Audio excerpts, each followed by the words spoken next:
Hey everybody, thanks for joining me. I want to talk with you today about how to apply some Catholic principles to our political situation in our world today.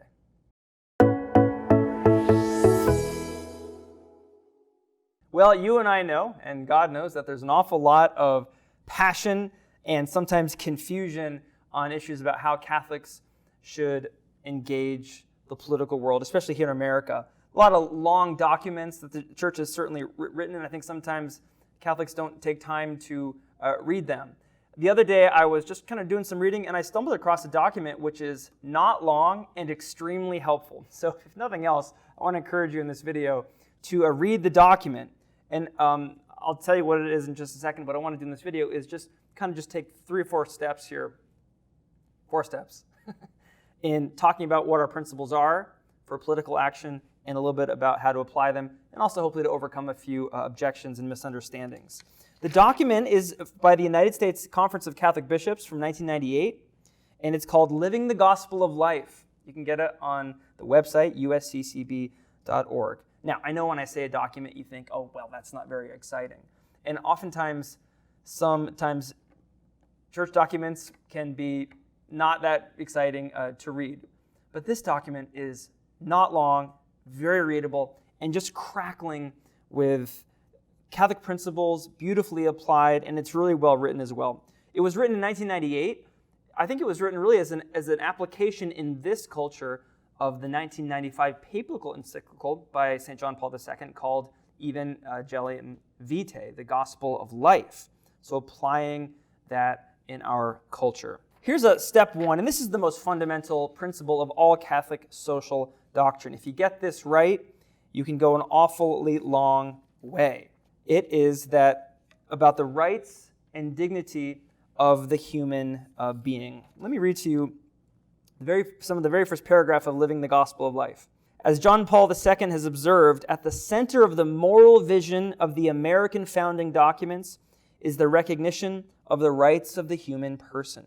There's John Paul II speaking about the American experiment and seeing in our founding documents a moral vision. And at the center of that moral vision, a vision of what's right and what's wrong, is the recognition of the rights of the human person. These human rights, these fundamental human rights flowing from what? From the essential dignity of the human person. That human life has an inviolable dignity.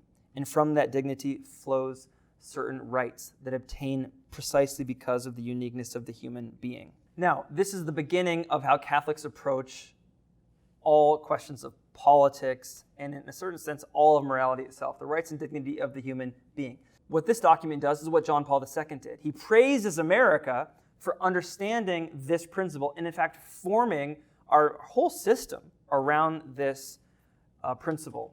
But he also says, but watch out, because there's a dark side to this. They say, how in the world could there be a dark side to this? Well, here's how he describes it. Success often bears the seeds of failure. U.S. economic and military power has sometimes led to grave injustices abroad, and at home it has fueled self-absorption, indifference, and consumerist excess. Here, that's not John Paul II quoted, that's the document from the bishops. It's an overconfidence in power made more pronounced by advances in science and technology. In other words, lifting up the rights and dignity of the human person has created a culture where human beings can do amazing things, can make amazing strides forward in so many different arenas of human life. But that has a dark side. If those advances aren't hemmed in with a constant reference back to the dignity which made it possible in the first place, the snake starts to eat its own tail. An overconfidence in power. It creates an illusion of a life without natural boundaries and actions without consequences. It gives an illusion that the human person, if it goes unchecked, can do whatever he wants, can do whatever she wants, even violating the dignity of other human beings. Who tends to be the loser when the rights of the human being go unchecked and it's the poor. It's the marginalized. It's the disabled. It's the elderly. Listen again to this beautiful document. None of these pass the utility test. Are you useful? and yet they at least have a presence. That is, the poor, the elderly, the disabled, the politically marginalized. They have a presence. They're in the culture. But those who are unborn, infirm, and terminally ill have no such advantage. In other words, when all of the accomplishments rooted in the dignity and rights of the human person go unchecked by this very principle, it's the unborn and the elderly who are taken advantage of precisely through legalized abortion and euthanasia. Take it to a second principle. How do we protect from that failure, from this whole project imploding on itself? Well, it's through a broad and logically applied rationale that this principle of the dignity and rights of the human person has to be broadly applied. I'm going to go here to paragraph 5 of this great document if you're looking at it. Respect for the dignity of the human person demands a commitment to human rights across a broad spectrum. So this means that Catholics in America must be committed to the defense of life in all its stages and in every condition. So all the conditions that we just mentioned: economic conditions, political conditions, cultural conditions, ethnic conditions, conditions of age, all stages and every conditions. Because every human being has these fundamental rights, you can't apply this principle narrowly. No human being has a right to say to another human being, you don't get these rights. You don't get basic human rights. Because I'm just going to narrowly apply them and you don't qualify. What often gets levied against the church, the Catholic Church, which is, the church only cares about getting babies to be born. The church is against abortion, just wants kids to be born, but doesn't care about them once they're born. Well, that's just ridiculous. To be honest, that's just like dirt in the eyes of the argument, because name one institution which does more to educate kids in this country, to feed the poor, to help women in crisis pregnancies, to help single moms. It's the Catholic Church. The Catholic Church spends way more money on helping people who are born than she does on helping people to get born. So it's just a false argument. Why? Because this principle is always meant to be broadly applied. Now, does every single Catholic do that? No. And insofar as they narrowly apply this principle, they're wrong. They're not applying this Catholic principle well. But stick with me, because this principle also has to be logically applied. What do I mean? There are certain rights flowing from the human dignity which are more fundamental than others. Certain rights which, just logically speaking, are preeminent. Here's this beautiful document again. Abortion and euthanasia have become preeminent threats to human dignity because they directly attack life itself, the most fundamental human good and the condition for all others. Everybody, that's just logic. This is not a partisan thing. It's not a political stance per se. It's just logic. Your right to education, your right to food, your right to a family, your right to freedom of religion, your right to freedom of speech. If you don't have the right to life, those are illusory and false and can't be sustained. Certain rights are more fundamental, so there's a kind of logical, call it a hierarchy of goods. Are they all important? Yes, they're all important. Are all the rights on that list truly rights flowing from human dignity? Yes, all the ones I just mentioned. But they all presuppose the right to life, the right to be born. It's like the bottom of the pyramid of these rights. Here's the third step I want to take with this. These rights, broadly and logically applied, are theologically grounded, and here's how Catholics can really help in this situation. When I say theologically grounded, what I mean is these rights are grounded in something which precedes the state. Americans know that well, right? Self-evident are rights, guaranteed to us by our Creator.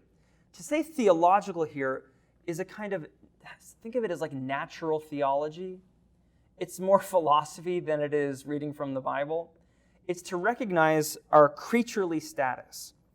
That's not a religious statement per se, in the sense of a sectarian religiosity. It's more philosophical than that. Here's the bishops. that one of these truths is our own essential creatureliness. Talking about the truths in which civil rights are founded. Our essential creatureliness. This is the fundamental truth. It means that we didn't create ourselves. The state doesn't create itself.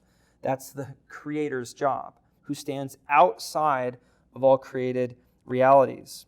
Here's the bishops. No one but the Creator is the sovereign of basic human rights, beginning with the right to life. It's the Creator who guarantees these rights. How? Precisely through the act of his creating. Creating a human being, holding a human being in existence. You look at the human being and say, in virtue of being a certain kind of creature, these rights are evident. They're rights which precede the state, because the state doesn't create the human being. The state recognizes that the creature precedes the state. Now, some rights are granted by the state, right? The right to drive a car and that kind of thing. But we're not talking about those man-made rights. We're talking about self-evident rights rooted in the fact that there are certain rights which are rooted in creation, that God has created certain things. Recognizable not by some religious authority who says it to be so, but rather human rationality, which can recognize certain rights flowing from created realities, finite realities that are available to our own human reason. Sometimes against this, the accusation will be, oh, so you're saying Catholics want a sectarian state, or want the church to be meddling in the affairs of the state, or a theocracy. Nothing could be further from the truth. God's sovereignty actually makes, in this framework, things less sectarian. Everything we're saying here does not make Americans sectarian. It does, however, underline the crucial role of God's sovereignty has played in the architecture of American politics. While the founders were a blend of Enlightenment rationalists and traditional Christians, generations of Jews, Muslims, or other religious groups, and non-believers have all found a home in the United States. This is so because the tolerance of our system is rooted in the Jewish Christian principle that even those who differ from one another in culture, appearance, and faith still share the same rights.